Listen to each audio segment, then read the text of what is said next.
Here's another one. Take a look.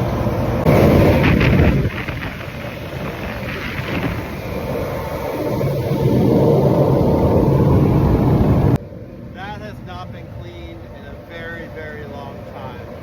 But Bryan Exhaust Service, we will take care of it. Okay, you guys might remember this one. Let's take a look.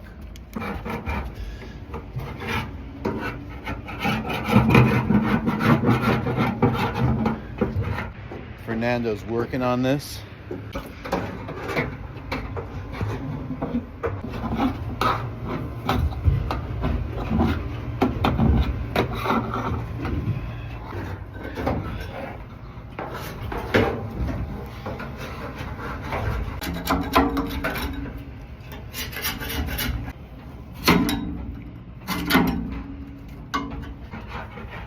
This is night 1 of 2. And Bryan Exhaust Service,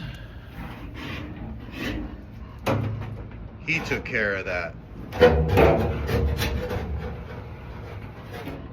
That's right.